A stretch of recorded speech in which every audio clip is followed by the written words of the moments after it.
Today I want to talk about something very different. Music.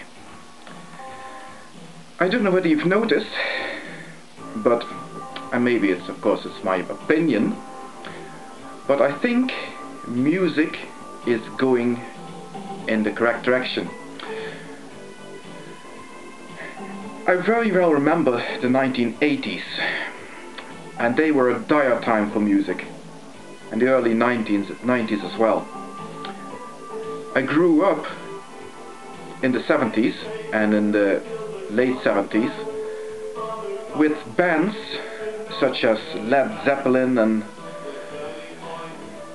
I don't know, Metallica in their early days and stuff like that, and some really good music was made. Also, if you look at the 60s, for example, the end of the 60s, around the Vietnam War and so on, some great music was made then. But in the 80s, it all seemed to go horribly wrong. Although of course there were exceptions, like Depeche Mode, for example, that made pretty good music for the time. I've been looking back on the 80s, and I have found quite a bit of good music from the time that I didn't realize at the time.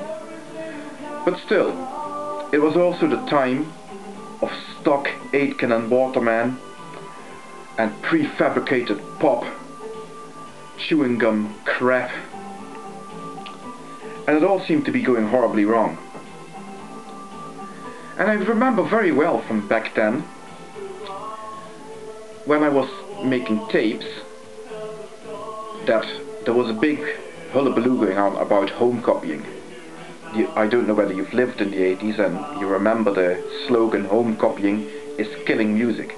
Well, people were copying music at the time, and it didn't kill music. What was killing music was prefabricated chewing gum pop. And today the problem hasn't gone away. The music industry is still under this stupid delusion that copying music illegally is killing music. And we've got DRM, and we've got the music industry making an awful lot of hullabaloo about so-called file sharing and illegal downloads, and they keep on saying that it is killing music, it is killing the artists. But I don't think so. And you only need to look at what is currently out there, what is currently being produced in the alternative music scene, to see that music is far from dead. I think in actual fact that music is going through something of a reinventing itself.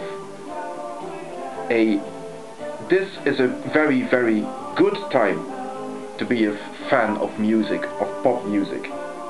But you won't get it from listening to American Idol and to buy the crap that's being produced by whoever Simon Cowell is next promoting as the winner of Pop Idol.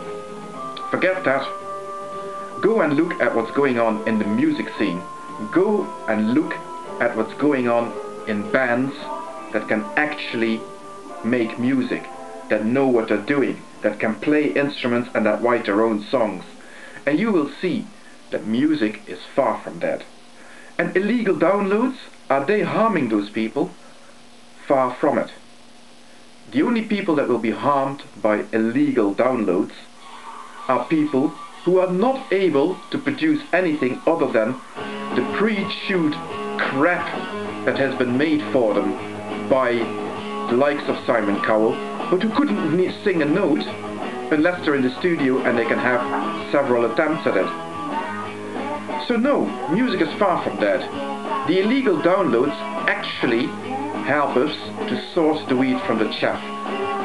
They help us to get the Britney Spears of this world killed off, in a metaphorical sense, of course. And what will be left behind are those people who can make their money through gigging and actually showing on stage that they have what it takes to make music.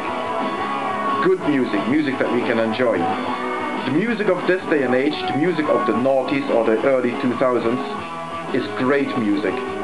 You only need to listen to radio stations like Phantom 105.2 FM. There's a link in the video description, by the way, where you can listen to them online. To know that music is going through a renaissance of some sort of description. And illegal downloads, I think, only help this, because they will ensure that only those who have what it takes can make money. And why would we complain about that? And the sooner the music industry catches on to this, the better. So let's enjoy the fact that we're living in a time where such great music is being made. And let's enjoy the fact that the time of the prefabricated pop is coming to an end. Thank you.